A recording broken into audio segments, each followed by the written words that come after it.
المواقع المخزنية ترفع هذا الشعار، فاعتقدت الوهلة الأولى أنه الموضوع يخص المغرب. يعني قلت أنه المغرب وقع فيها أخيرا، وقعت فيها ثورة، والشعب كشف عن إرادته أنه لا يرضى، لم يعد يرضى بالذل الذي يفرض عليه من إدارة المخزن.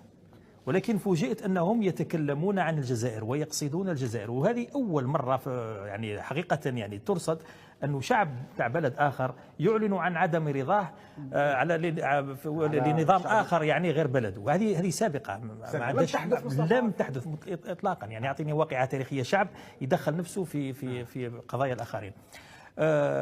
ولما دخلت ايضا شفت في باقي المنصات التيك توك واليوتيوب والفيسبوك، لقيت نفس الشيء. المراركه يتكلموا يقولوا ما راناش راضيين، ما راناش راضيين، على اساس انهم يتكلموا عن الجزائر.